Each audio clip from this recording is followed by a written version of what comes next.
संतानहन्तारो यत्पादाम्बुष्टेन वः यानां तान्निजाचार्यान् प्रणमामि मुहुर्मुहुः यदनुग्रहतो जन्तु सर्वदुःखातिगो भवेत् तमहं सर्वदा वन्दे श्रीमद्वल्लभनन्दनम् अज्ञानतिमिरान्धस्य ज्ञानाञ्जनशलाकया चक्षुरुन्मीलितं येन तस्मै श्रीगुरवे नमः।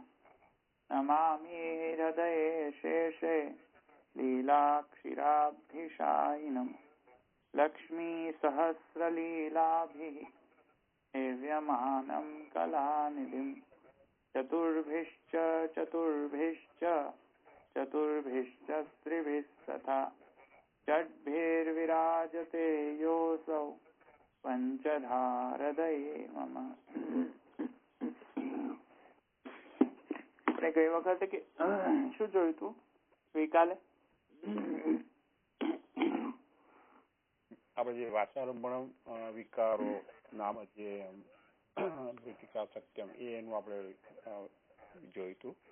પ્રથમ મહાપ્રભુએ જે કે બ્રહ્મ તો સમવાયકારણ છે એમ જ આ સૂત્રનો અર્થ માને છે. કેમ કે જે શાંકર મત પ્રમાણે તો એમ કહે છે કે સમન્વય એટલે કે બધી શ્રુતિઓનું કોઓર્ડિનેશન એવું માને છે. મહાપ્રભુ એમ કહે ના, આ તો સમવાયકારણ છે, કારણ કે એ તો પ્રશ્ન રહેતો જ નથી, કારણ કે બધી શ્રુતિઓ તો કોઓર્ડિનેટ છે, એટલે સમન્વય કરવાનો તો કોઈ પ્રશ્ન રહેતો જ નથી. એટલે એ પ્રમાણે મહાપ્રભુજી આપણને એવું આજ્ઞા કરે છે, કે સમજાવે છે કે આ જે નામરૂપ જે એ તો બ્રહ્મના કાર્યરૂપ છે, અને એ કાર્ય છે એમનું કારણ તો અનુસૂચિત છે જ, ને અસ્થિભાતિ પ્રિયત્વ જે છે એ તો સચ્ચિદાનંદ ધર્મો છે, એટલે કે જગતમાં આ બધું જ અનુભવ પણ કરીએ છીએ. એટલે એ આપણે સમજ્યા. અને ત્યાર પછી ઘડાના ઉદાહરણથી સમજાય કે જે ઘડો સદ છે તે સદમાંથી એટલે કે અસ્થિ છે, અને તેમાંથી જો અસ્થિ આપણે માનીએ તો એમાં રૂપ પણ છે, દ્રવ્ય પણ છે, ગુણ છે અને ક્રિયા પણ છે. એટલે એ જે ઘટત્વ અંદર છે, એટલે એક સદમાંથી આ બધા રીતે આવિર્ભૂત થયા છે. એ જ રીતે જગતના જે સચ્ચિદાનંદ રૂપ છે એમાંથી સચ્ચિદાનંદથી આ બધું આવિર્ભૂત થયું છે. એટલે આમ જગત અને બ્રહ્મનો આ સંબંધ આપણે સમજવાનો છે. ને વાચારંભણમાં આપણે જોયું કે વાચારંભણ અને નામધેયમ, એટલે વાચારંભણમ છે વિકાર નથી, પરંતુ વાચારંભણ નામધેયમ વાચારંભણમ એ છે કે શ્રુતિનું તાત્પર્ય છે. કારણ કે મૃતિકા પણ વિકાર નથી અને વિકાર વાચારંભણમ પણ નથી. એટલે જે વિકાર એટલે કે જે ઘડાના ઉદાહરણથી જાણ્યું કે વિકાર એટલે કે એક જ મૃતિકામાંથી ઘણા બધા પદાર્થો કે ઘડો, કુંડી વગેરે જે બન્યા, તો એ બધામાં વિકાર માત્ર નામમાં છે. એટલે વિકાર નામ ધ્યેયમ વાચારંભણમ છે. એટલે મૂળ નામ તો એ મૃતિકા જ છે, ને એ ઘડો વગેરેમાં મૃતિકા તો છે જ. એટલે કે જે આ જે વાચારંભણમ છે માત્ર જે નામ છે એ પદાર્થોમાં, તેમાં આપણે વ્યવહારમાં એનો ઉપયોગ કરી એને જુદા જુદા નામ આપે છે. પણ નામ જુદા છે માટે એ અલગ છે એવું નથી એમ. એટલે એમાં દ્વૈત ભાવ ન આવવો જોઈએ એવું આપણે સમજાય. હા, પછી બીજા કોઈ બોલે? હા, એટલે એમ કે મૃતિકા સત્ય છે અને એમાંથી ઉત્પન્ન થનારું ઘડો એ પણ નામરૂપી સત્ય જ છે. એ જ રીતે બ્રહ્મ સત્ય છે અને જગત પણ સત્ય છે. અને એટલે એમ કે પણ સાંકર મતવાળા એમ કે છે કે સમવાય કારણ જો આને માની લે તો તેમનો વિવર ખોટો પડે. તેથી નામરૂપને મિથ્યા ગણી અસ્થિભાતિ પ્રિય તો બ્રહ્મમાંથી વિવર થઈ આવ્યા, જેથી બ્રહ્મ સમવાય હોય છતાં નામરૂપ આવી જ ન શકે, કારણ કે તેનું ઉપાદાન કારણ માયા છે એમ તેઓ માને છે. અને એમના મતે બ્રહ્મ નિર્ગુણ નિરાકાર છે. તો પછી શ્રી સાંઈજી પ્રભુ ત્યાં કહી રહ્યા છે કે પ્રતિબિંબ વાદમાં સમજાવે છે કે જો બ્રહ્મ નિરાકાર હોય તો પછી પ્રતિબિંબ કોનું? બ્રહ્મબિંબ અને માયા અરીસો. તો જે પેદા થયો તે પ્રતિબિંબ જગત. તો પ્રશ્ન થાય ને કે બ્રહ્મનું પ્રતિબિંબ માયારૂપી અરીસામાં પડતા જુદું જુદું ભાષિત થાય, તો તે જગતનું સ્વયં એક્ઝિસ્ટન્ટ તો નથી, કારણ કે પ્રતિબિંબ સ્વયં કોઈ દિવસ ન હોય. અને સાકારનું બિંબ પડે, નિરાકારનું થોડું બિંબ પડે. અને એટલા માટે પછી એમ બતાવી રહ્યા છે કે નામરૂપ વિવર્ત થઈ આવ્યા અને બ્રહ્મ છે તેને કારણે જગત ભાસે છે, અને ચિદ છે તેથી પ્રતિબિંબમાં તે ક્રિયા જણાય છે. એટલે બ્રહ્મ આનંદ, તેથી તેનું પ્રતિબિંબ પણ વિવર્તમાં પડતું જ હોય છે. તો કે રજ્જુમાં જે સર્પનો ભાસ થાય છે, તો રજ્જુમાં વિવાહપણું આવી રહ્યું છે, તે પણ એમ કે નામરૂપ બ્રહ્મનું વિવર્ત છે. તો પછી કે શાંકરવાદ કે શાંકર મતવાળા કહે છે કે હા, એ વિવર્ત છે, પણ તે માયાથી આવેલું છે. એમ કે એ લોકો બ્રહ્મને નિરાકાર માને છે, ને એમાં એમ કે પરિચ્છેદ કરવાનો જે સહારો લીધેલો છે માયાના કારણે થયેલો છે. એટલે બ્રહ્મ અલગ અલગ ભાષિત થયું છે એવું આ રીતે માયાવાદીઓ માને છે. પણ ત્યાં ગોસાઈજી પ્રભુ એને ના પાડે છે કે ભાઈ, જે મેં પેલા કીધું કે બ્રહ્મબિંબ અને માયારીશો, તો પછી જે પેદા થયો એ પ્રતિબિંબ જગતમાં, જગત કેવી રીતે, એ રીતની આખી વાત આવી રહી છે. અને પછી એટલે એમ કે છે કે તેથી એમ કે નિરાકારનું પ્રતિબિંબ ના પડે, તેથી જગત સત્ય કહી, અને એટલા માટે એમ કે જગત સત્ય જ છે, પણ એમના મતે જે મૃતિકા છે એ સત્ય, અને બાકી બધું વિકાર એટલે વિવર્ત છે. એટલે જે માયાને કારણે થયું એ માયા અજ્ઞાનથી પ્રગટ થઈ, તેથી જગત અજ્ઞાન રૂપ પ્રગટ થયું એવું એમનું માનવું છે. તેના મતનું અહીંયા ગોસાઈજી પ્રભુએ પ્રતિબિંબવાદ દ્વારા ખંડન કરી રહ્યા છે. બીજું કાંઈ જોયું? જે મુદ્દો આવી રહ્યો છે તે મુદ્દો એ છે કે જે પરમાણુવાદીઓ, નૈયાયિકો, વૈશેષિકો, સાંખ્યો, આ બધા જે વાદીઓ છે, હવે તેમને એવું લાગી રહ્યું છે કે જગતમાં તો અન્વય જનરલી પ્રધાનનો એટલે કે પ્રકૃતિનો જણાય છે. કોઈ વાદીઓ એમ કહે છે કે જગતમાં તો અન્વય પરમાણુઓનો જ જણાય છે. તો હવે આપણે ગઈ વખતે જોયું હતું, ગઈકાલે જ, કે લોજિકલી આપણે એને પ્રૂવ કરવું હોય તો શું કરવું પડે કે જગતમાં ક્યાંક ને ક્યાંક સત જોવા મળે, ક્યાંક ને ક્યાંક ચિત્ત જોવા મળે, ને ક્યાંક ને ક્યાંક આનંદ જોવા મળે. તો એવી રીતે એના અન્વય જો મળતો હોય આપણને જગતમાં, તો આપણે એનું અનુમાન કરી શકીએ છીએ કે કારણના ધર્મો કાર્યમાં આવ્યા. પણ અહીંયા જે બીજા બધા વાદીઓ જે છે તે શું કહે છે કે કેમ કે પરમાણુઓનો અન્વય મળે છે, તેથી પરમાણુનો સમન્વય ગણવો જોઈએ, બ્રહ્મનો સમન્વય ગણવાની આવશ્યકતા નથી. યા તો સાંખ્યવાદીઓ એમ કહે છે કે કેમ કે પ્રકૃતિનો અન્વય મળે છે, તો પ્રપંચનો અન્વય મળે છે, પ્રકૃતિનો અન્વય મળે છે, તેથી કરીને પ્રકૃતિને માનવું જોઈએ અન્વય, તેથી પ્રકૃતિનો સમન્વય માનવો જોઈએ. એવી રીતે ધવલભાઈ, તમે પ્રકૃતિ બોલ્યા, પછી ફરીવાર પ્રપંચ બોલ્યા, તો પ્રકૃતિ કે પ્રપંચ? પ્રકૃતિ. ઓકે. તો પ્રકૃતિનો અન્વય મળે છે, તેથી કરીને પ્રકૃતિનો જ સમન્વય ગણવો જોઈએ, પછી બ્રહ્મનો સમન્વય ગણવાની કોઈ આવશ્યકતા નથી. જો આવો કોઈ પૂર્વ પક્ષ કરે તો તેના માટે આગળ મહાપ્રભુજી જઈને આજ્ઞા કરે છે કે એવું એ અન્વય તો એવું જો માનતા હોય તો એવું અન્વય ખોટું પ્રૂફ થશે.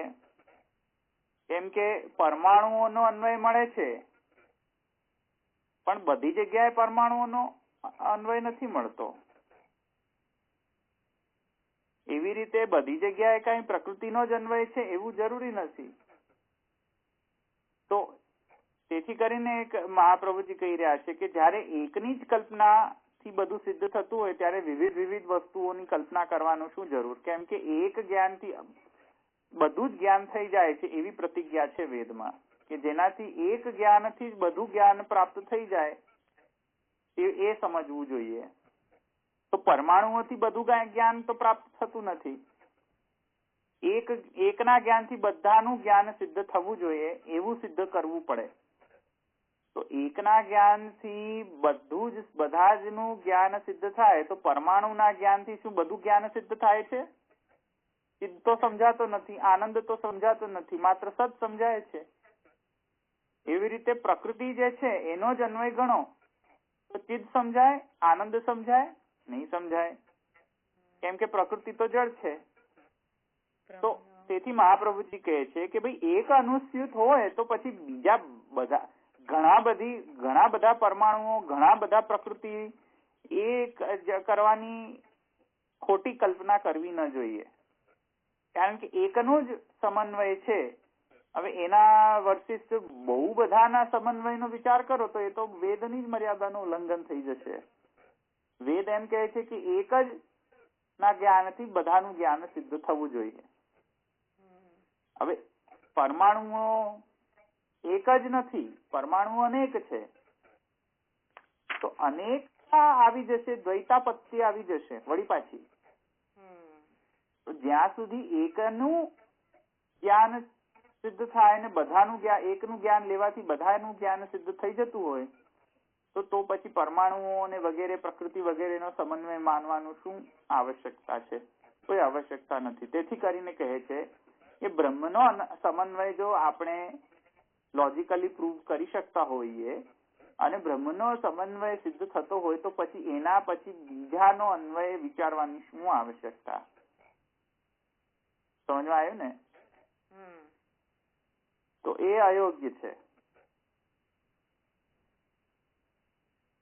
અચ્છા, તો પછી બીજી વખતે પૂર્વ પક્ષ વળી પાછો થઈ શકે કે તો પછી જે આ માયાવાદીઓ જે કહી રહ્યા છે એમાં જે માયાવાદ શું કહી રહ્યો છે કે બ્રહ્મનો નિર્ગુણ નિરાકાર બ્રહ્મના માયારૂપી આરસીમાં જે વિવર્ત પેદા થઈ રહ્યો છે બ્રહ્મનો માયાના કારણે, તો એ વિવર્ત પેદા થયો છે એ રીતે બ્રહ્મનો સમન્વય ગણી લો ને. વિવર્ત રૂપે સમન્વય છે બ્રહ્મનો. આ સમજમાં આવ્યું? બરાબર છે. એટલે વિવર્ત કોનો છે? બ્રહ્મનો છે. બ્રહ્મનો વિવર્ત પડ્યો છે તેથી બ્રહ્મ તો સમન્વિત છે એવું ગ્રહણ તો કરવું જ પડશે ને પછી. રાઈટ, પણ એ લોકો એવું ગ્રહણ નહીં કરીને માયાથી આવી રહ્યું છે એવું બતાવે છે. રાઈટ? નહીં, એ લોકો એમ કહે છે કે બ્રહ્મનો સમન્વય છે જો એવું ગણો. એ માયાવાદનો કોન્સેપ્ટ કહી રહ્યો છું કે બ્રહ્મનો જ સમન્વય છે. તો મહાપ્રભુજી કહે છે વારું ઠીક છે, ચાલો કેવી પ્રકારનો સમન્વય તમે ગણો છો? તો તેઓ કહી રહ્યા છે કે વિવર્ત રૂપી સમન્વય ગણી રહ્યા છીએ અમે, કેમ કે બ્રહ્મનો જ તો વિવર્ત આવી રહ્યો છે. તેથી કરીને જો વિવર્ત બ્રહ્મનો હોય તો પછી બ્રહ્મનો સમન્વય આ રીતે સમજી લો ને. મિથ્યા પ્રતીતિમાં પણ બ્રહ્મનો પ્રતીતિ તો બ્રહ્મની જ થાય છે ને. મિથ્યા પ્રતીતિ થાય છે તો પણ અધિષ્ઠાન તો બ્રહ્મ જ છે ને. બરાબર. તેથી કરીને કહે છે કે આવી રીતે સમજી લો તમે. તો મહાપ્રભુજી કહે છે નહીં, એવી રીતે સમન્વયને તો પછી સમન્વયનો અર્થ જ ખોટો થઈ જશે. સમન્વયનો અર્થ શું છે કે સમ્યક અન્વયાતિથિ સમન્વય. એટલે સારી રીતે જેનો સમન્વય હોય તે સારી રીતે અન્વય હોય, સારી રીતે અન્વિત હોય તે સમન્વિત. તો મહાપ્રભુજી કહે છે એ વિવર્તને આપણે સમન્વય તરીકે ન લઈ શકીએ. વિવર્ત સમન્વય નથી. કેમ? કારણ કે જે વસ્તુની પ્રતીતિ થઈ રહી છે કે જે વસ્તુને આરોપિત છે કાં તો આગંતુક છે તે વસ્તુઓને આપણે સમન્વય ગણી ન શકીએ.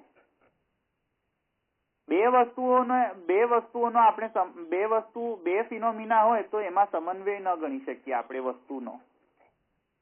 એક તો આરોપિત હોય અને બીજો હોય આગંતુક. આ બે જો ફિનોમિના હોય તો પછી એ વસ્તુની નો સમન્વય આપણે ગણી ન શકીએ. કેવી રીતે? ફોર એક્ઝામ્પલ કે રજ્જુમાં આપણે સર્પનો આરોપ કરીએ છીએ કે નહીં?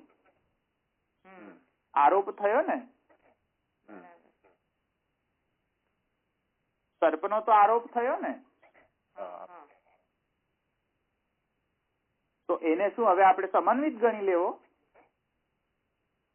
સમવાય કારણ ગણી લેવો? એ તો ન ગણી શકાય ને. આવ્યું સમજમાં? એટલે ભ્રમ જયારે થતો હોય, પેલો બ્રહ્મ નહીં, ભ્રમ જયારે ભ્રમ થતો હોય આપણને, ત્યારે તો આરોપિત જ હશે ને જે વસ્તુ. જેમ કે સર્પનો ભ્રમ થાય છે રજ્જુમાં, તો રજ્જુમાં સર્પનો આરોપ થયો કે નહીં? આરોપ થયો ને. તો તેના કારણે શું આપણે એવું ગણીએ કે હવે તેથી કરીને હવે સર્પનો સમન્વય થયો? સર્પનો સમન્વય કેવી રીતે ગણી શકીએ આપણે? એ તો ન ગણી શકીએ ને સર્પનો સમન્વય. સમવાય કારણ સર્પ છે એવું તો ગણી ના શકીએ ને. દેખાય છે ભલે આપણને સર્પ જેવું, એ જણાય છે ભલે આપણને સર્પ જેવું, પણ ભ્રમની અંદર તો એ વાત જ ખોટી થઈ રહી છે ને. તેથી બ્રહ્મમાં પણ સમન્વય નથી થતો કોઈ વસ્તુનો. એવી રીતે જયારે સ્વપ્નાવસ્થા હોય છે ત્યારે પણ એ એકચ્યુઅલી વસ્તુ હોતી નથી અસ્તિત્વમાં, રિયલી. આવ્યું ને સમજમાં? કેમ? ધવલભાઈ, એ જે રજ્જુમાં સર્પનો ભાસ થયો છે તો અજ્ઞાનથી થયો છે, પણ જેવું જ્ઞાન થશે એટલે એ તો દૂર થઈ જશે ને પાછો. આ ત્યાં સુધી અજ્ઞાન અવસ્થા સુધી તો એનો સમન્વય ન ગણી શકીએ ને. પણ હા, બરાબર છે. એટલે એવી રીતે તો સમન્વય ન ગણી શકે ને. જેવી રીતે જ્ઞાન અવસ્થા હોય કે અજ્ઞાન અવસ્થા હોય, how does it make a difference? જયારે તમે જગતમાં છો તો જગત તો એકચ્યુઅલી વિવર્ત જ છે. એકચ્યુઅલીમાં જગત તો વિવર્ત જ છે ને. હા, હવે એનો જગત વિવર્ત છે, તેથી કરીને તેઓ લોકો શું કે છે કે તેથી કરીને કોનો વિવર્ત છે? તો કે છે બ્રહ્મનો વિવર્ત છે. તો થઈ ગયું ને સિદ્ધ કે બ્રહ્મ છે એ સમવાય કારણ છે. એવી રીતે થોડી મનાય. એ પ્રશ્નનો ઉત્તર આપી રહ્યા છે. સમજવા આવ્યું ને? જે વિવર્ત હોય છે એમાં સમવાય હોતો જ નથી, સમન્વય જ નથી હોતો. એ તો તમારા અજ્ઞાનના કારણે થાય છે. સમન્વય થોડી હોય છે તેનો, એ વસ્તુનો. આવે ને સમજમાં? એ ઉપાદાન તરીકે હોતો નથી એકચ્યુઅલી રિયાલિટીમાં. તો તેથી કરીને કહે છે કે સ્વપ્નમાં પણ એવું જ હોય છે. સ્વપ્નાવસ્થાની અંદર પણ છે શું થાય છે કે જે સ્વપ્નમાં જણાય છે પછી જયારે સ્વપ્ન તૂટે ત્યારે એ વસ્તુ રહી જાય છે કે નથી રહી જતી? એ ટેસ્ટ કરો. નથી રહેતી. તેથી આગંતુક થઈ ગઈ એ વસ્તુ. હવે આગંતુક વસ્તુ થઈ ગઈ તો પછી સમન્વય જ કેવી રીતે ગણો? એવો કેવો સમન્વય કે જે આવે ને જાય? સમજમાં આવ્યું? સમન્વય એટલે કે જે હર હંમેશા પરમેનન્ટલી હોય જ ત્યાં. તો એ સ્વપ્નમાં જો બ્રહ્મનો સમન્વય માનતા હો તો વિવર્તમાં પણ માનવો પડશે બ્રહ્મનો સમન્વય. સમજમાં આવ્યું?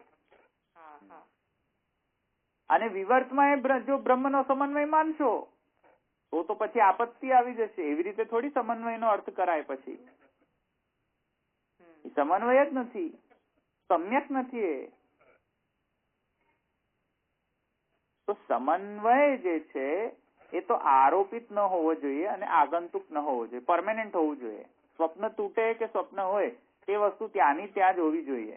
સમજમાં આવ્યું ને? જેમ કે ખંભાનું સ્વપ્ન આવ્યું તમને, પછી તમે જાગ્યા તો એ ખંભો તો ન રહી ગયો ને, ગાયબ. પછી હવે તમે એમ કહો કે ના એ તો અમારા સ્વપ્નમાં બ્રહ્મનો સમન્વય હતો, ખંભાનો સમન્વય હતો, હવે એ તો ન રહી ગયો. તો પછી સમન્વય જ કેવી રીતે ગણાય? એ તો ન ગણાય ને, ના ગણાય. ન ગણાય. એટલા માટે આરોપિત જે કોઈ પણ વસ્તુ હોય એટલે કે વિવર્ત હોય, યા તો આગંતુક હોય એટલે સ્વપ્નમાં હોય, તો એવી બધી વસ્તુઓનો બ્રહ્મનો સમન્વય, એવી બધી વસ્તુઓમાં બ્રહ્મનો સમન્વય તો ગણી જ નથી શકાતો. તેથી કહે છે કે નહીં નહીં, આવી રીતે બ્રહ્મનો સમન્વય નહીં સમજવો. અમે જે સમન્વય કહેવા માંગી રહ્યા છે તે અનારોપિત અને અનાગંતુક હોવો જોઈએ, એવો સમન્વય અમે બ્રહ્મનો સિદ્ધ કરી રહ્યા છે. એટલે મહાપ્રભુજી કહે છે કે અમારો સમન્વય એવો નથી, વિવર્તરૂપ સમન્વય નથી. અમારો સમન્વય અનાગંતુક અને અનારોપિત સમન્વય છે બ્રહ્મનો જગતમાં. Is that clear? હા. અમે જે સમન્વયની વાત કરી રહ્યા છે એ કાંઈ વિવર્તરૂપ બ્રહ્મનો કે સ્વપ્નરૂપ બ્રહ્મનો સમન્વય નથી. અમે જેવા પ્રકારનો સમન્વય કહી રહ્યા છે જગતમાં બ્રહ્મનો, એ અનારોપિત અને અનાગંતુક એવો સમન્વય અમે કહી રહ્યા છે બ્રહ્મનો જગતમાં. Is that clear? તેથી શુદ્ધ બ્રહ્મનું જ સમવાયિત્વ છે. બ્રહ્મના કઈ વિવર્તનું કે બ્રહ્મના સ્વપ્નનું કે કોઈ ભ્રમ થઈ ગયો હોય બ્રહ્મનો, એવું બધું કાંઈ છે નહીં. શુદ્ધ બ્રહ્મ જ જગતનું સમવાયી કારણ છે. સમજાયું? તો આ પ્રકારે કહી રહ્યા છે અને પછી શ્રુતિનો એક્ઝામ્પલ આપી રહ્યા છે. શ્રુતિમાં મહાપ્રભુજી આજ્ઞા કરી રહ્યા છે કે એ જે શ્રુતિ રેફરન્સમાં આપી રહ્યા છે, સ આત્માનમ સ્વયં કુરુત, એ શ્રુતિનો એક્ઝામ્પલ આપી રહ્યા છે. સ આત્માનમ સ્વયં કુરુત. તો સ્વયં સ આત્માનમ સ્વયં કુરુત, એમાં જુઓ તમે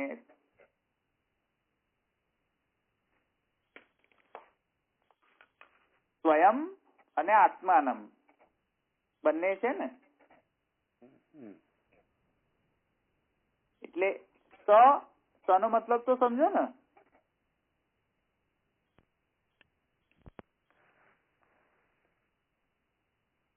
સ એટલે તે, એમ? હા, તે. તો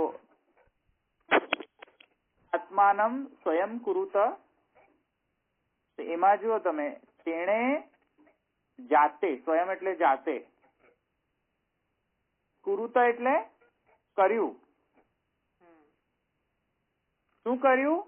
આત્માનમ કુરુતે, આત્માને કર્યો. સમજમાં આવ્યું ને? સેન્ટેન્સ પૂરો થયો ને? તૈત્રીય ઉપનિષદની શ્રુતિ છે. તો તેણે જાતે આત્માને કર્યું, એવો અર્થ થાય ને? હા, સમજમાં આવે છે? તેણે જાતે આત્માને કર્યું. તો તેણે કર્યું એ બે શબ્દથી આપણને નિમિત્ત કારણ સમજમાં આવી જાય છે. આવ્યું ને સમજમાં? કોણે કર્યું? કુંભારે કર્યું. તેથી કુંભાર નિમિત્ત છે, એવી રીતે બ્રહ્મ નિમિત્ત છે જગતનો કારણનો. તેણે કર્યું એટલાથી શબ્દથી સમજમાં આવી જાય છે કે હા, બ્રહ્મે કર્યું. એ તો સમજમાં આવે છે ને? હવે સમવાય કેવી રીતે ખબર પડે છે? તો કહે છે કે આત્માને એવું કહ્યું છે ને, તેથી કરીને સમવાય પણ સમજમાં આવે છે. તો આત્માને એવું શબ્દ છે, જગત છે એવું શબ્દ નથી વાપર્યું. જગતને કર્યું એવું નથી કહ્યું. શું કહ્યું છે? આત્માનમ સ્વયં આત્માનમ. આત્માનમ એટલે આત્માને, એટલે પોતે પોતાને કર્યું. તો પોતે પોતાને કર્યું એટલે થઈ ગયું ને હવે તો સિદ્ધ. નિમિત્ત અને સમવાય બંને એક જ છે. યસ, સમજમાં આવ્યું? પોતે પોતાને કર્યું, આવો જ થયો ને? હા, સમજમાં આવ્યું ને? હા, બરોબર. નિમિત્ત અને સમવાય બંને ને આવી ગયો ને એની અંદર. કેમ કે કુંભારે કુંભારને કર્યું એવું તો લોકમાં થાય ના. એવું ના થાય. લોકમાં એવું ના થાય. કુંભાર કુંભારને કર્યું, કુંભારે કુંભારને કર્યો, એવું થાય? એટલે લોકમાં ધવલભાઈ નિમિત્ત કારણ જુદું આવે ને સમવાય જુદું એમ. હા, લોકની અંદર નિમિત્ત અને સમવાય જુદા જ હોય હંમેશા. હા.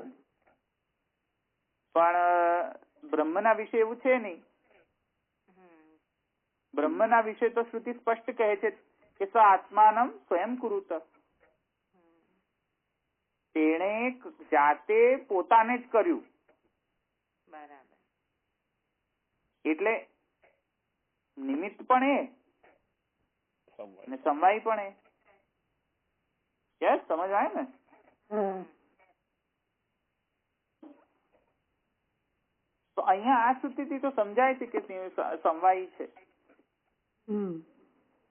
તેથી એવું સિદ્ધ થાય છે કે શુદ્ધ બ્રહ્મ જ નિમિત્ત અને સમવાયી કારણ છે. તો આપણે કેટલા બધાનું નિરસન કર્યું, કેટલા બધા પૂર્વ પક્ષોનું નિરસન કર્યું કે ભાઈ તે વિવર્તથી બ્રહ્મનો સમન્વય હશે. તો મહાપ્રભુજી ના પાડી રહ્યા છે કે નહીં, એવું નથી. કદાચ નિમિત્ત જ હશે, ઉપાદાન નહીં હોય. મહાપ્રભુજી કહે છે નહીં, એમાં પણ પ્રોબ્લેમ છે. અહીંયા એ જ કહેવામાં આવી રહ્યું છે કે બ્રહ્મ ઉપાદાન કારણ પણ છે. પછી કહી રહ્યા છે કે કદાચ પ્રધાન પરમાણુઓનો અન્વય હશે, બ્રહ્મનો નહીં હશે. મહાપ્રભુજી કહે છે નહીં, એવું પણ શક્ય નથી. પછી આપણે તે જોયું કે તો પછી જગતમાં સચ્ચિદ આનંદ જે છે એ દેખાઈ ક્યાં રહ્યા છે? તો મહાપ્રભુજી કહે છે આવી રીતે દેખાઈ રહ્યા છે, જળ જીવ જગત, જળ જીવ અને અંતર્યામીની રીતે. તો આટલા પૂર્વ પક્ષો થયા કે નહીં?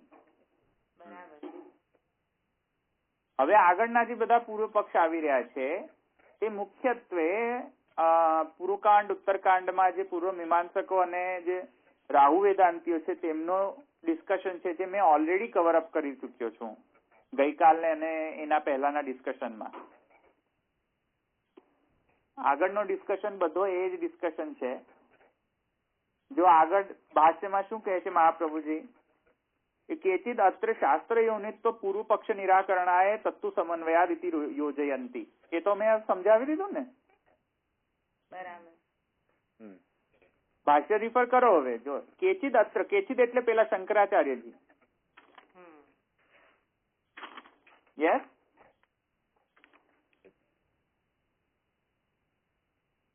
તો કેચિદ અત્ર શાસ્ત્ર યોનિત્વ પૂર્વ પક્ષ નિરાકરણાય તત્તુ સમન્વયાદ ઇતિ યોજયંતી. અહીંયા શંકરાચાર્યજીએ એવું જ કર્યું છે ને. મેં તમને કહ્યું હતું શાસ્ત્ર યોનિતમાં કયો પૂર્વ પક્ષ આવતો હતો કે શાસ્ત્રથી જ બધું બ્રહ્મને સમજવું જોઈએ.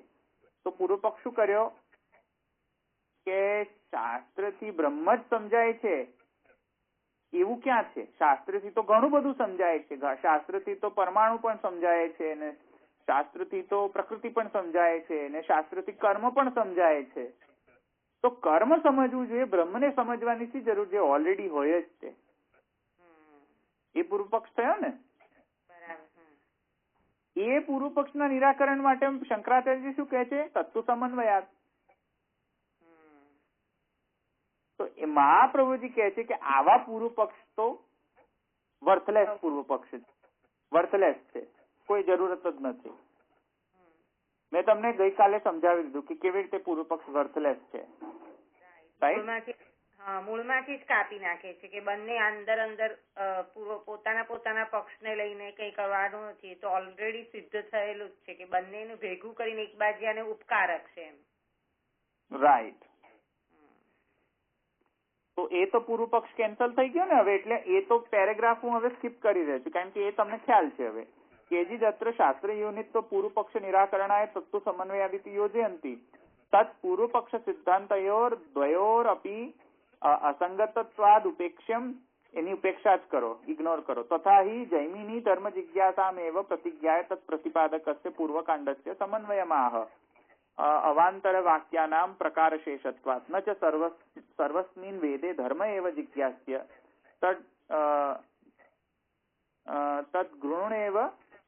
તદ્ગુરુણેવ વ્યાસેન બ્રહ્મ જિજ્ઞાસાયા પ્રતિજ્ઞાતત્વાत् સંદેહ માત્ર વારકતત્વાत् જિજ્ઞાસાયો જિજ્ઞાસયોઃ ન તુ અલૌકિકા અર્થ સાધકત્વમ તથા સતી વેદાનામ અન્ય આધીનત્વેન અપ્રામાણ્યમ સ્યાત વેદ જિજ્ઞાસ્ય ઇતિ એવ ઉક્તમ સ્યાત કિંચ.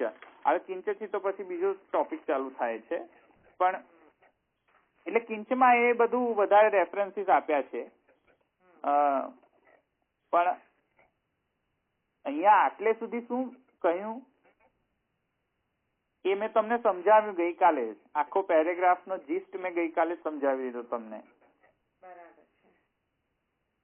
તો હવે હું ફરીથી સમજાવતો નથી. જીસ્ટ મેં તમને સમજાવ્યું કે શાસ્ત્ર યોનિત્વમાં જે આવેલો પૂર્વ પક્ષ જે શંકરાચાર્યજી કહી રહ્યા છે એવા પૂર્વ પક્ષથી સમન્વયાત યોજ્યો છે એવું તો તદ્દન ખોટું જ છે.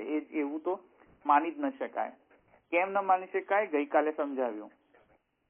અને તેથી કરીને પૂર્વ મીમાંસકો એમ કે છે કે સમગ્ર વેદમાં કર્મનો સમન્વય છે, બ્રહ્મનો સમન્વય નથી.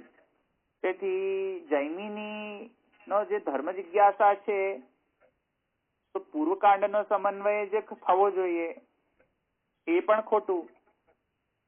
અને કેમ કે જૈમિનીના ગુરુ એ જ સ્વયં વ્યાસજીએ જ માને બ્રહ્મ જિજ્ઞાસાની પ્રતિજ્ઞા પણ કરી છે. તો હવે તમે એમ કેમ કહો છો કે ખાલી પૂર્વકાંડનો જ સમન્વય થવો જોઈએ? યા તો પેલા રાહુ વેદાંત એમ કહે છે કે તમે એટલું કેમ કહો છો કે બ્રહ્મનો જ સમન્વય થવો જોઈએ? કારણ કે એકચ્યુઅલીમાં તો બે સબ્જેક્ટ મેટર થઈ ગયા ને. હવે વેદ બે છે, પૂર્વકાંડ, વેદમાં બે ડિવિઝન છે, પૂર્વકાંડ અને ઉત્તરકાંડ. તો જો તમે સમન્વયનો અર્થ શ્રુતિનો કોર્ડિનેશન બ્રહ્મનો પર છે એવું જો સિદ્ધ કરવા માંગી રહ્યા તો એ તદ્દન ખોટી ડાયરેક્શનમાં જતા રહ્યા. કેમ કે પૂર્વકાંડમાં તો કર્મનો વિષય છે અને ઉત્તરકાંડમાં બ્રહ્મનો વિષય છે. તો બંનેનું કોર્ડિનેશન શોધશો કેવી રીતે તમે? આવી રીતે તમે જશો તો એ શોધી જ નહીં શકાય. સમજમાં આવ્યું ને? હવે તમને આખો અલૌકિક અર્થ જ તમને સમજમાં નહીં આવે અને તમે આવી રીતે ઝઘડ્યા કરશો તમે પૂર્વ પક્ષના. સમજમાં આવ્યું ને?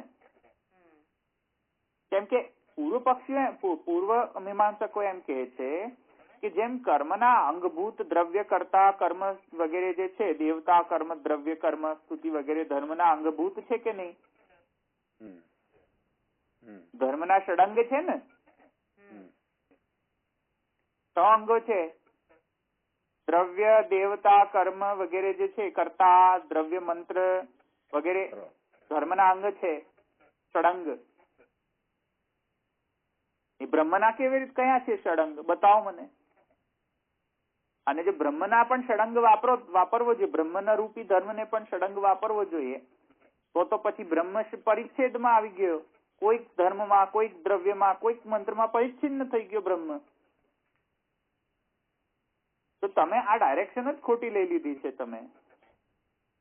અહીંયા પ્રશ્ન એ છે જ નહીં.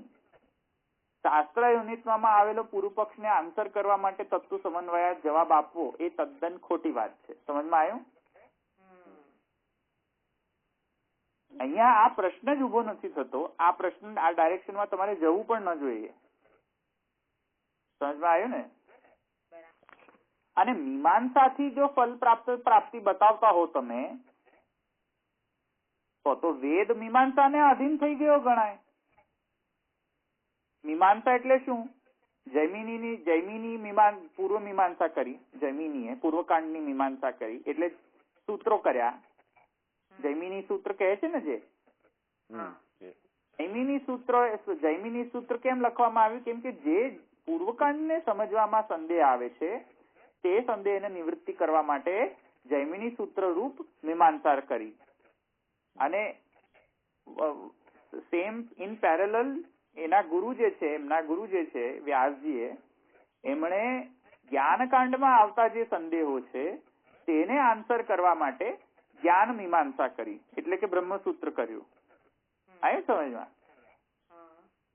હવે એના કારણે તમે એમ કહી દો કે મીમાંસાથી જ બધું સિદ્ધ થશે, ધર્માર્થ કામ મોક્ષ.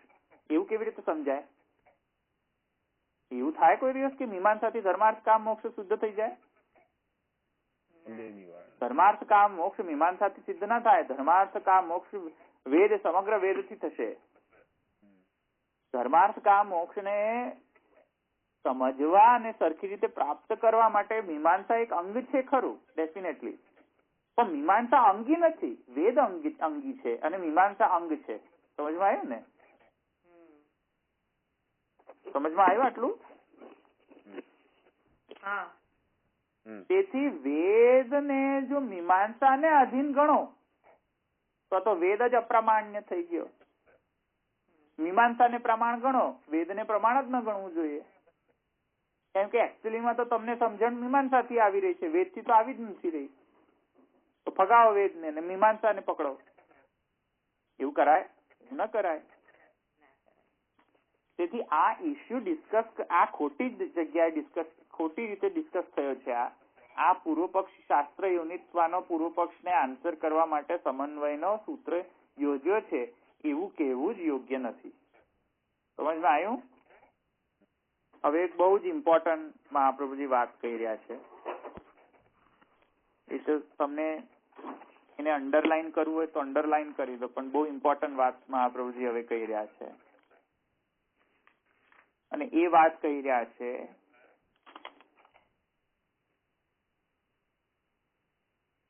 કે સાધનશ્ચ ફલશ્ચૈવ સર્વસ્યાઃ શ્રુતિસ્ફુટમ ન પ્રવર્તયિતુમ શક્તા તથા ચેન નરકો નહીં.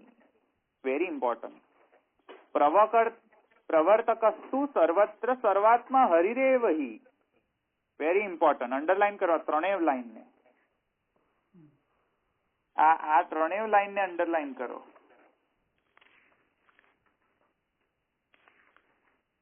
સાધનશ્ચ ફલશ્ચૈવ સર્વસ્યાઃ શ્રુતિસ્ફુટમ ન પ્રવર્તયિતુમ શક્તા તથા ચેન નરકો નહીં. પ્રવર્તકસ્તુ સર્વત્ર સર્વાત્મા હરિરેવ હિ.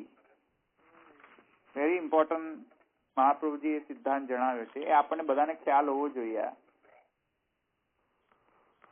અંડરલાઈન કર્યું આ ત્રણેય લાઈન? લખવું હોય તો લખી પણ લો કોપી કરીને, પણ બહુ ઇમ્પોર્ટન્ટ છે આ. નહીં તો રેફરન્સમાં લખી દો કે 113 એમાં સાધનશ્ચ ફલશ્ચૈવ પછી ડોટ ડોટ ડોટ કરી દો એટલે તમને આ ત્રણેય લાઈન સમજમાં આવી જાય હરિરેવ હિ સુધી. ઇન શોર્ટ તમને રેફરન્સ તો મળે એટલીસ્ટ નેક્સ્ટ ટાઈમ જવું હોય તો. સાધનશ્ચ થી લઈને હરિરેવ હિ ત્યાં સુધી કર્યું?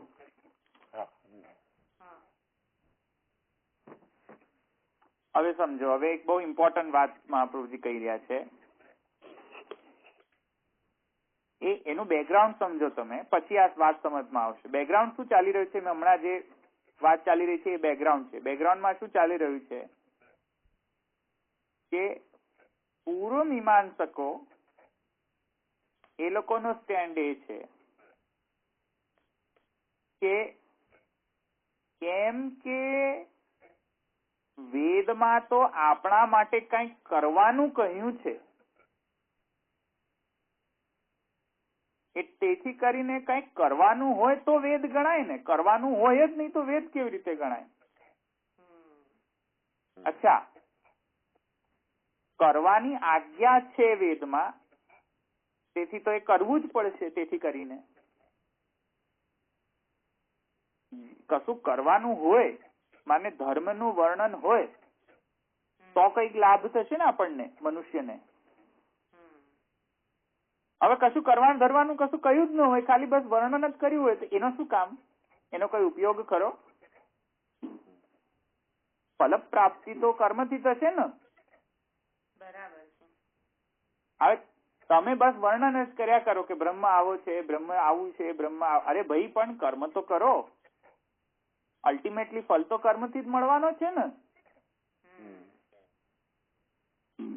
તો પૂર્વ મીમાંસકો જેમ એમ કહે છે કે આખા સમગ્ર વેદનો તાત્પર્ય કર્મમાં છે. કેમ? તો એ કહે છે આજ્ઞા છે તેથી કરવું જ પડે ને. જ્ઞાન કાંડમાં આજ્ઞા નથી, પણ પૂર્વકાંડમાં તો આજ્ઞા છે. તેથી જ્ઞાન કાંડ ભલે હોય કે ન હોય, પૂર્વકાંડ તો જરૂરી જ છે. સમજમાં આવ્યું? કેમ કે એમની મેઇન પોઈન્ટ શું છે કે આજ્ઞા છે. આજ્ઞા છે એટલે કરવું જ પડે ને. આવ્યું સમજમાં? નહીતર દોષ લાગે. નહીતર દોષ લાગે. રાઈટ. એટલે આજ્ઞા છે એમ કહી રહ્યા છે પૂર્વ મીમાંસકો કે આખો વેદ આજ્ઞા છે. સમજમાં આવ્યું? હવે કેમ કે આજ્ઞા છે તેથી કરવું જ પડશે. નહીં કરો તો પ્રોબ્લેમ, પાપ લાગશે તમને. નહીં કરો તો કરવું જ પડે. તેથી કરીને પૂર્વકાંડ આખો સાચો અને ઉત્તરકાંડ ગૌણ થઈ ગયો ને સિદ્ધ. કારણ કે ઉત્તરકાંડમાં તો આજ્ઞા જ નથી મળતી, પૂર્વકાંડમાં આજ્ઞા છે. અને સમગ્ર વેદ જે છે એ આજ્ઞા છે. તેથી કરીને પૂર્વકાંડ મુખ્ય છે, ઉત્તરકાંડ ગૌણ છે. સમજમાં આવ્યું? મહાપ્રભુજી કહે છે વળી પાછા તમે મિસ્ટેક કરી, હું તમારા મૂળ જ કાપી નાખું. મહાપ્રભુજી વળી પાછા એમના મૂળ કાપી નાખે છે. મૂલ્ય કેવી રીતે કાપે છે? કે જાઓ, આખો વેદ જે છે તમે જે આજ્ઞા કહી રહ્યા છો, વેદ આજ્ઞા કરી જ નથી શકતો. જાઓ, ખોટી વાત, રોંગ. વેદ આજ્ઞા કરી જ નથી શકતો. સમજમાં આવ્યું? કેમ ન કરી શકે? મહાપ્રભુજી ક્લિયર કટ સ્ટેન્ડ લે છે કે શ્રુતિ કોઈ દિવસ કોઈને પણ ફોર્સિબલી આજ્ઞા કરી શકતી જ નથી. કોઈ દિવસ કોઈને આજ્ઞા કરી નથી શકતી. કેમ? તો કહે છે સાધનશ્ચ ફલશ્ચૈવ સર્વસ્યાહ શ્રુતિ સ્ફુટમ. શ્રુતિમાં સર્વનું સાધન અને ફલ વર્ણન કર્યું છે કે ભાઈ આમ કરશો આ ફલ મળશે, આમ કરશો આ ફલ મળશે, આમ નહીં કરો તો આવું નહીં થાય, આમ કરશો તો આમ થશે. સમજ્યા?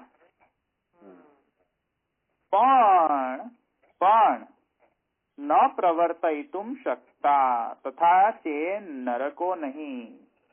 એના કારણે જો તમે એમ સમજતા હોય કે શ્રુતિ તમને ફોર્સ કરી રહી છે કર્મ કરાવવા માટે, કે આજ્ઞા કરી રહી છે, એવું ન માનવું જોઈએ. કેમ કે શ્રુતિ પ્રવર્તક નથી.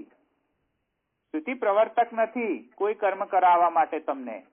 કેમ તો કહી રહ્યા છે તો નરક જ ન હોવો જોઈએ ને. બધા વાંચી વાંચીને કરવા માંડે એટલે પછી કોઈ નરક જ ના મળે. નરકની વ્યવસ્થા કેમ કરવામાં આવી? તો સમજમાં આવ્યો?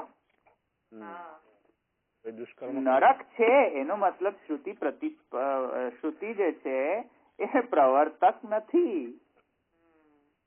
શ્રુતિ તમને ફોર્સ નથી કરી શકતી. જેને રૂલ વાયોલેટ કરવો હોય તો વાયોલેટ કરશે, 101% વાયોલેટ કરશે. જેને કર્મ નહીં કરવો હોય તે 101% કર્મ નહીં જ કરે. ભલે ને શ્રુતિ બૂમો પાડતી હોય લાઉડ સ્પીકર લઈને, પણ એને નહીં કરવું હોય ને કરશે જ નહીં. સમજમાં આવ્યો?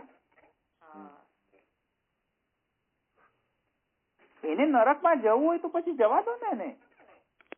સમજમાં આવ્યું? ધારો કે મારે નરકમાં જવું છે તો હું શ્રુતિને ફોલો કરીશ? હવે શ્રુતિ બૂમ પાડે કે બરાડા પાડે કે જે પણ કરે, હું ફોલો કરવાનો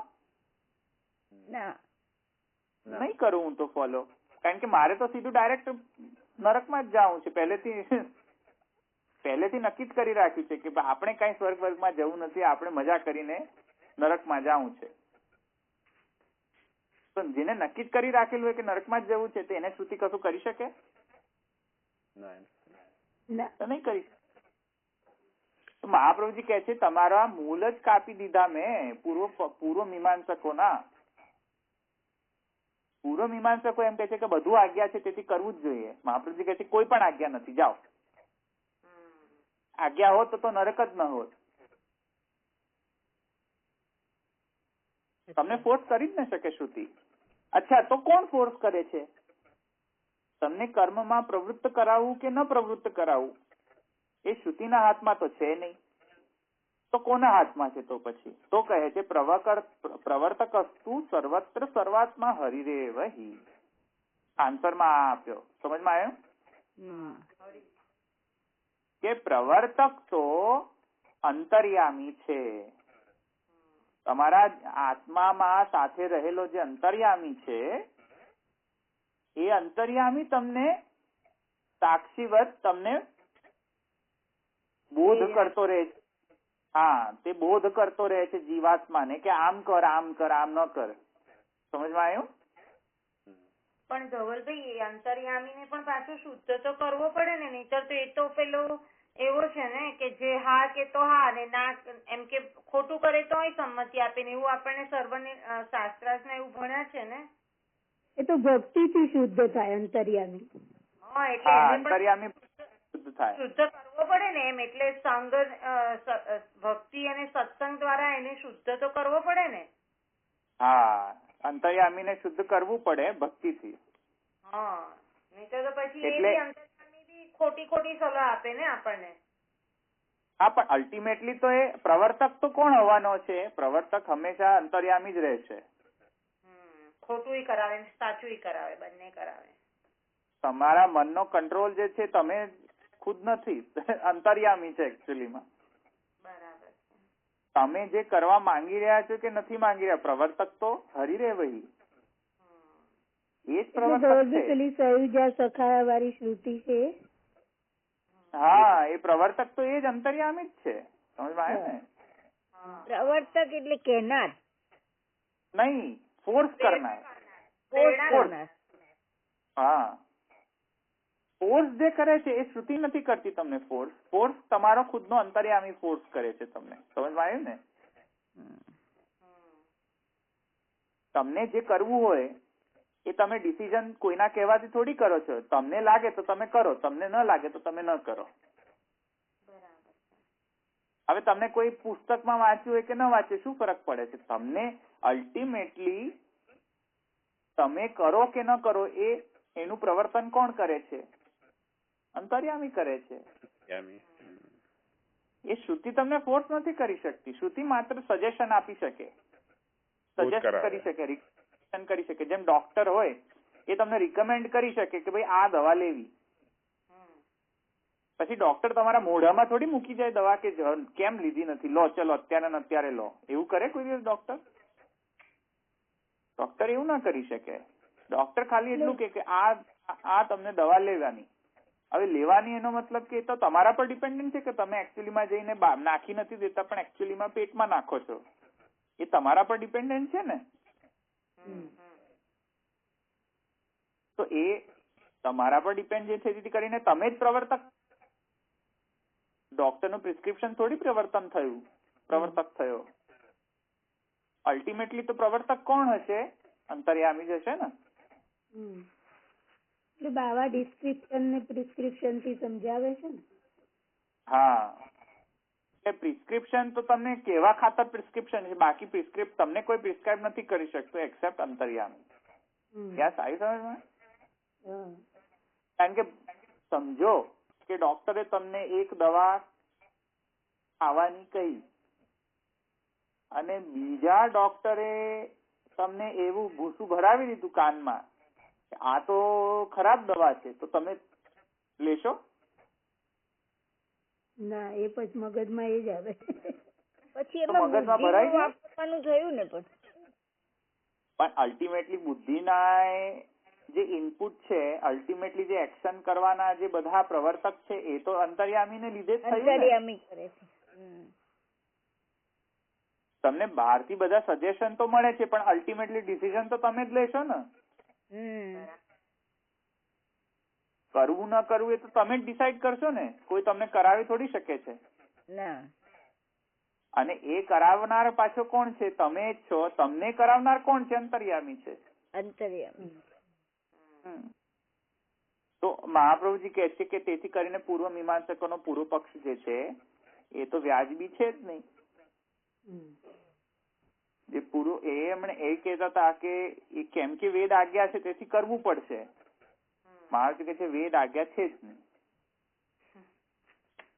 એ તો સજેશન આપી રહ્યું છે કે આમ કરશો કર્મ તો આમ ફળ મળશે. એનો મતલબ કે તમે કરવો જ કરો જ એવું નથી કહેતું. એ કરાવી નથી શકતું તમારી પાસેથી શ્રુતિ. કરાવનાર કોણ છે? અંતર્યામી. તત્ર સર્વાત્મા હરિરેવહિ. અંતર્યામી કરાવનાર છે. વળી પાછા જો આવો બોધ તમને બ્રહ્મ જ્ઞાન આપી દઉં ને, અને જો આ વાત પેલા ડાકુ ગુંડાઓને લીક થઈ જાય ને તો મજા આવી જાય એમને. પછી કોર્ટમાં જઈને એમ કે જો શાસ્ત્રમાં એવું કહ્યું છે કે નહીં કે સર્વ પ્રવકસ્તુ સર્વત્ર સર્વાત્મા હરિરેવહિ, તો અમને શા માટે તમે જેલમાં મૂકો છો? હરિરેવહિ એટલે અમારા અંતર્યામીને મૂકો જેલમાં. અમે કરીએ છીએ, અમે એ તો અંતર્યામી કરે છે. એટલે પછી આ વાત જો એમને પેલી જાય તો પછી મજા આવી જાય એમને. તો કરો પાપ, અમને તો મજા આવી રહી છે. કારણ કે અમે તો પાપ કરતા જ નથી, એ તો અંતર્યામી પાપ કરે છે. અમને પાપ કરવાનું પ્રેરણા કોણે આપી? અંતર્યામી આપી. તો કોર્ટમાં જઈને કરી શકે ને કેસ કે અલ્ટિમેટલી તો અમને પણ જે અમારી ડિસિઝનમાં જે મુખ્ય જે જજ છે એ તો અંતર્યામી છે. એને અમને કહ્યું કે ગો હેડ વિથ ધીસ પાપ, એટલે અમે પાપ કર્યું. એમાં અમારો ક્યાં મિસ્ટેક આવ્યો? એ તો હરીને જેલમાં પૂરો. હરીએ આવું અમને બોધ કર્યો. પછી આવી બધી વાત તમે કરો તો પછી વળી પાછા પ્રોબ્લેમ થઈ જાય. તો એ સમજમાં આવ્યો પૂર્વ પક્ષના માટે? તો આ વાત છે એકચ્યુઅલીમાં. પછી તો બધા પોઈન્ટ્સ આપણે પહેલા ડિસ્કસ કર્યા હતા, અથવા તો બ્રહ્મ જિજ્ઞાસામાં જ, કે પૂર્વકાંડ કેમ યુઝફુલ છે અને જ્ઞાનકાંડ કેવી રીતે એ યુઝફુલ છે, બંને એકબીજાના ઉપકારક કેવી રીતે છે, એ બધું આપણે ડિસ્કસ કર્યું છે. તેથી આ બધું ડિસ્કશન કેમ આવી રહ્યું છે? કેમ કે પેલો પૂર્વ પક્ષ જે છે પૂર્વ મીમાંસાનો, એ મહાપ્રભુજીએ આન્સર કર્યો છે અહીંયા. એ એટલા માટે આ બધું આવી રહ્યું છે. અહીંયા રાખીએ આપણે, આજે થોડું જલ્દી રાખીએ. આગળ હજુ છે થોડા મુદ્દાઓ, પણ બહુ વધારે હવે એવા ક્લિષ્ટ મુદ્દાઓ નથી. મેં જનરલી એટલા બધા મુદ્દાઓ લઈ લીધા છે. નેક્સ્ટ વીક આ સમન્વય આ પૂરું થઈ જશે ને? નેક્સ્ટ વીક પૂરું થઈ જશે એવું મને લાગે છે. 2 દિવસ છે ને આપણી જોડે. હા, પછી ઈક્ષત્ય અધિકરણમાં આપણે આવી જઈશું. તો નોટ બેડ. આપણે જલ્દી આપણે આગળ વધી રહ્યા છે. 4થો અધિકરણ તો આવી ગયો ને. એટલા ખરાબ પણ આપણે સ્પીડ નથી. આપણી સ્પીડ સારી છે. દરેક અધિકરણમાં એક શ્રુતિ હોય. આ ચોથામાં બધા બહુ છે નહીં સૂત્રો? હા, ચોથામાં તો ઘણા બધા સૂત્ર છે. હા, ચોથામાં ને આનંદમય અધિકરણ ની અંદર પણ સૂત્ર ઘણા બધા છે. આનંદમય અધિકરણમાં સૂત્ર છે. આગળ બીજા 2-3 અધિકરણમાં સૂત્ર છે સારા. જ્યોતિષ ચરણાધિકરણમાં પણ છે સારા એવા સૂત્ર. 2-3 છે સૂત્ર. પણ મને લાગે છે કે આપણે 2 મહિનાની અંદર એક પાઠ કમ્પ્લીટ કરી દઈશું. 1 સ્ટેપ. પહેલો પાઠ, પ્રથમ અધ્યાયનો પ્રથમ પાઠ આપણે કમ્પ્લીટ કરી દઈશું. લાગે છે 1 મહિનાની અંદર. ધોલભી, તમે અત્યારે કમ્પ્લીટ કરવાની વાતો ના કરો. તો ક્યારે તો કમ્પ્લીટ કરવું પડશે ને. જયારે કમ્પ્લીટ થશે ત્યારે થશે. ફસાતા રહીશું નહીં તો. ઈક્ષત્ય અધિકરણ તો બહુ મોટું છે ધવલભાઈ. ઓ પણ બહુ ઈઝી છે. Don't worry about it. 7 સૂત્રો છે એમાં. હા, નહીં, બહુ ઈઝી છે. હવે બધું ઈઝી છે. Don't worry about it. Easy જ છે. ઈઝી છે. એનો છે ને એકચ્યુઅલીમાં તમને ભાષ્ય સમજમાં કેવી રીતે આવે કે એનો જે પાછળની જે શ્રુતિ ને એનો પાછળનું બેકગ્રાઉન્ડ ખબર પડી જાય ને તમને. બેકગ્રાઉન્ડ ખબર પડી જાય પછી વાંધો ના આવે. બધું સમજમાં આવી જાય. બેકગ્રાઉન્ડ ના સમજમાં આવે તો પછી માથા કૂટ કરો ને તમે. માથા પટકીને મરી જાવ ને પણ એ ખબર ના પડે કે ચાલ્યું શું રહ્યું છે બધું. બેકગ્રાઉન્ડ ખબર પડવી જોઈએ કે બેકગ્રાઉન્ડ શું છે આની. એ બેકગ્રાઉન્ડ ખબર પડી જાય તો પછી વાંધો નથી. એટલે મુખ્ય મુદ્દાની વાત છે કે વિષયો વિષયશ્ચૈવ પૂર્વ પક્ષાત તથા ઉત્તરમ અને સંગતિ, આટલું ખબર પડી જાય ને તો પછી તમે ભાષ્ય વાંચો તો તમને પછી વાંધો નહીં આવે કે ભાઈ સંચય શું છે, વિષય શું છે, એમાં પૂર્વ પક્ષ શું કહે છે, ઉત્તર પક્ષી શું કહે છે અને એમાં સંગતિ શું છે, એવું ટૂંકમાં ખબર પડી જાય ને તો પછી વાંધો નહીં આવે. આનંદમય અધિકરણ બહુ ઇમ્પોર્ટન્ટ છે, એવી રીતે અંતસ્થ ધર્માધિકરણ પણ બહુ જ ઇમ્પોર્ટન્ટ છે અને જ્યોતિષરણાવિધાનાત પણ એટલું ઇમ્પોર્ટન્ટ છે. આ મુખ્ય જંક્શન એટલે થોડા વધારે ઇમ્પોર્ટન્ટ છે. મને લાગે તો પછી વચ્ચેના હું સ્કીપ કરી દઉં. ઈક્ષત્ય અધિકરણ સારો ઇમ્પોર્ટન્ટ છે તો ઈક્ષત્ય અધિકરણ હું લઈ લઈશ, પછી આનંદમય અધિકરણ લઈ લઈશ, પછી પ્રાણાધિકરણ ને બધીની જરૂર નથી, તલ્લિંગાધિકરણ વગેરે એની કઈ જરૂર બહુ ખાસ છે નહીં. મને નથી લાગતું કે એની બહુ જરૂર કરવું છે. હા ધવલભાઈ, એક જ પેજ નું છે તો તમે શોર્ટમાં પણ જરાક સમજાવી દેજો ને, એવું હોય તો. હા એવું કરી દઈશું, શોર્ટમાં લઈ લઈશ, પણ મને બહુ વધારે ટાઈમ નથી એની પર ઇન્વેસ્ટ કરો. તલ્લિંગાધિકરણ પ્રાણાધિકરણમાં બહુ ઇન્વેસ્ટ નથી કરવું ટાઈમ. ભલે ને એનું શોર્ટમાં એવું હોય તો સાવ છોડી દો, એના કરતા થોડુંક કરી દો તો પણ ચાલે. તલ્લિંગાધિકરણ અને જ્યોતિષરણાધિકરણ સરસ રીતે લઈશું આપણે. જ્યોતિષરણાધિકરણ ઇમ્પોર્ટન્ટ છે આપણા માટે.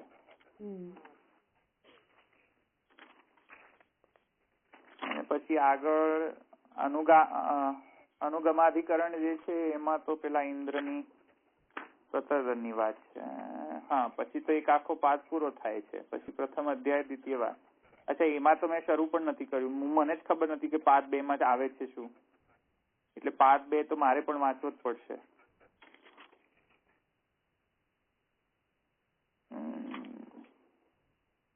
શબ્દ વિશેષાદિ અત્તાચરાચરણ ગ્રહણાત, આ ઇમ્પોર્ટન્ટ છે. અત્તાચરાચર ગ્રહણાત એ ઇમ્પોર્ટન્ટ છે. અત્તાચરાચરણ અધિકરણ. પછી ગુહામ પ્રવિષ્ટ આત્માનો હિ તદ્દર્શનાત, આ બધા ઇમ્પોર્ટન્ટ છે. અંતર્યામી અધિકરણ એ પણ ઇમ્પોર્ટન્ટ છે. હા, તો બધા ઇમ્પોર્ટન્ટ તો છે. પાઠ 2 માં તો સારા એવા ઇમ્પોર્ટન્ટ અધિકરણો છે. ભૂમાધિકરણ, સતિકર્માધિકરણ, દહર વિદ્યા પણ આવી રહી છે. દહર ઉત્તરેભ્ય, દહરાધિકરણ પણ આવી રહ્યો છે. આ પાઠ 2 માં બધું બહુ ઇમ્પોર્ટન્ટ છે બધું.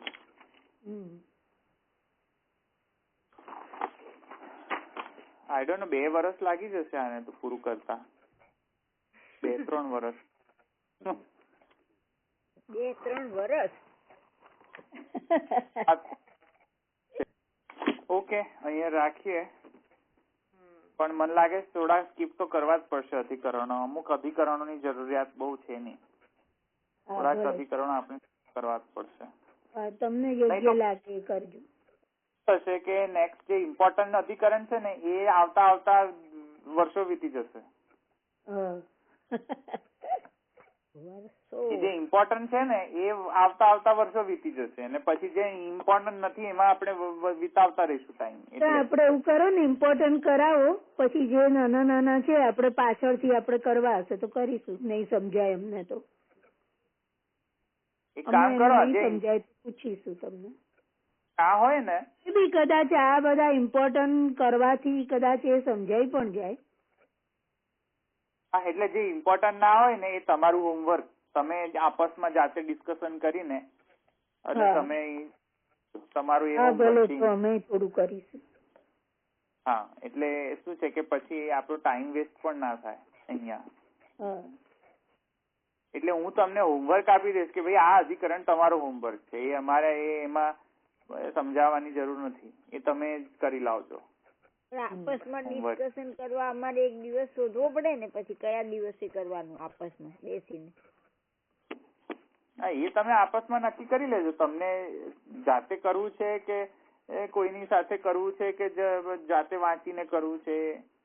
પણ ધવલભાઈ આપણે પોતાની જાતે કરી લેવાનું, પછી તમે ખાલી એક જ દિવસ નક્કી કરવાનો કે આ દિવસે દરેક જણે પોતાની મળે જે સમજ્યા હોય એ કહી દે અધિકરણ માટે, પતી જાય ને. ના, એ તમારું હોમવર્ક છે, એ અહીંયા લાવવાનું જ નહીં, એ તમે જાતે તમે ડીલ કરો. લાવવાનું જ નહીં, આવું નહીં કરવાનું. પછી અમને તકલીફ પડે તો તમે તો સોલ્વ કરવા વાળા છો ને. એ હોમવર્ક છે એટલે હોમવર્ક જ ના, છે. એ ધવલભાઈ કે છે ને હિનાબેન એ બરાબર છે, બીકોઝ પછી આપણે છે ને ધવલભાઈ ની ઉપર જ ડિપેન્ડ થઈ જઈશું કે ઓકે ચલો ધવલભાઈ સમજાવશે, બિલકુલ મગજને કસવાનું પછી રહેશે જ નહીં, એવું થશે. ના, આપણે કરવાનું, પણ હોમવર્ક આપે તો ટીચર હંમેશા ચેક કરે કે નહીં? હું ટીચર નથી, પહેલી વાત તો એ. એવું નહીં કરવાનું.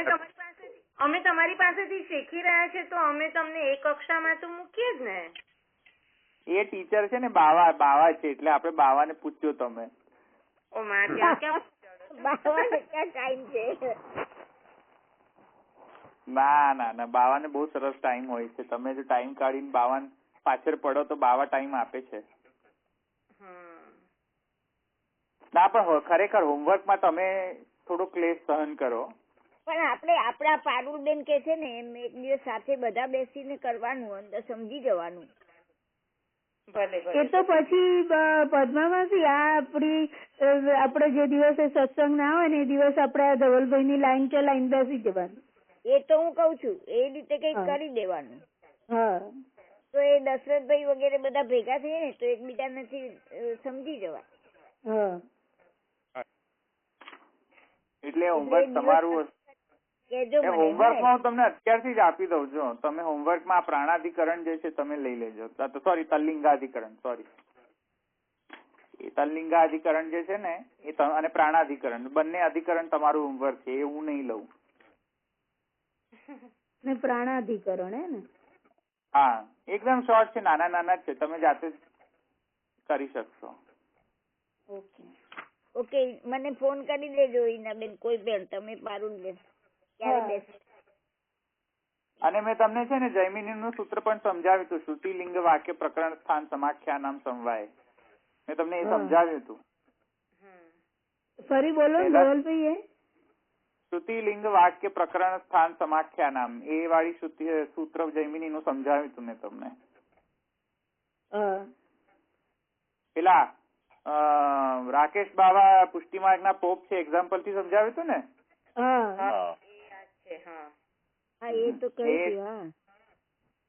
હા, બસ એ એક્ઝામ્પલ થી મેં સમજાવ્યું છે ને, એ એમાં તલ્લિંગાધિકરણ ની અંદર એ એક્ઝામ્પલ સમજશો તો એ સમજમાં આવશે.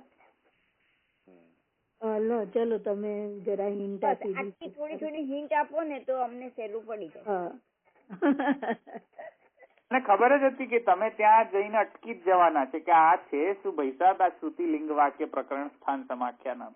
એટલે મેં તમને પહેલેથી યાદ કરો છો, મેં ઓલરેડી તમને સમજાવી દીધું છે. સારું થયું યાદ કરાવી. અચ્છા, હવે એટલે તમે જાતે કરી લેજો તલ્લિંગાધિકરણ અને પ્રાણાધિકરણ, એ તમે તમારી જાતે કરી દેજો, ઈઝી જ છે. અમારે એક સેશનમાં થઈ જાય નહીં ને? તમે ટ્રાય તો કરજો. ઓકે, શરૂઆત તો કરવા દો. તમે પહેલું સ્ટેટમેન્ટ ભણશો ને તેમાં તમે પહેલું સ્ટેટમેન્ટ ભણશો ને આ ભાષણ, એમાં જ તમને 1000 કન્ફ્યુઝન આવશે. તમે ચાલુ તો મૂકો છો તમે બધા આવું કહે પછી અમને માઇન્ડમાં પહેલેથી એવું જ રહી જાય. એક બાજુ કહો છો કે આવું તમે ગભરામણ કરાવો છો, તો પછી કેવી રીતે અમે હોમવર્ક કરીશું? પાછા અમે તો પોથી લઈને તમારી પાસે જ આવશું. ના, હું તમને એકચ્યુઅલીમાં તમને એ જણાવવા માંગી રહ્યો છું કે કેટલું ક્લિષ્ટ છે જાતે અધ્યયન કરવું આનું. એ પ્રસવ પીડા છે ને તમને આપવા માંગુ છું. તમે પણ એ પીડાને સહન કરો, જેવું મને પ્રસવ પીડા થાય છે ને એવી રીતે. તમારે તૈયાર કરવું પડે છે ને યાર. મને જેટલો પ્રસવ પીડા થાય છે ને એટલું તમે પણ કરો. હવે તમે પણ લો એ પીડા, થોડી ક્લેશ સહન કરો. એટલે થોડુંક ક્લેશ સહન કરો, સમજવાનું પણ. ના, બરાબર, સાચી વાત, સાચી, એકદમ સત્ય હકીકત છે. પછી તમને એનો ઇમ્પોર્ટન્સ સમજમાં આવશે, ખ્યાલ આવે ને? નહીં તો ઇમ્પોર્ટન્સ સમજમાં નહીં આવે કે બાપરે આ આટલું બધું મેં માથાકૂટ કરી હતી એ દિવસે. પછી તલ્લિંગાધિકરણ આવશે ને તો અચાનક જ તમે કહેશો કે આ તો મને ખબર છે, અત્યાર સુધી યાદ છે. ગરડા થશો ને એકદમ, તો યાદ રહે. બરાબર છે. ગરડા થશો એકદમ ત્યારે પણ તે ભૂલશો નહીં કે તલ્લિંગાધિકરણ. તો એ કરજો તમે જાતે, પણ એને ઈઝી છે એવું માનીને નહીં કરતા, થોડું સિરિયસલી કરજો. ये રાખીએ દળઈન ચરણ કેરો ભરોસો, દળઈન ચરણ કેરો શ્રી વલ્લભ નખ ચંદ્ર છટા બિન સબ જગ માં જય અંધેરો ભરોસો, દળઈન ચરણ કેરો साधन और नहीं या कदी में जासो होय निवेरो, सूर का कहे द्विविध आंधरो, बिना मोल को चेरो भरोસો, शरण के वल्लभाधीश की जय, श्री गुसाई जी परम दयाल की जय, श्याम सुंदर श्री अम्ने महारानी की जय, श्री द्वारिका सर्वे वैष्णव जय श्री कृष्ण.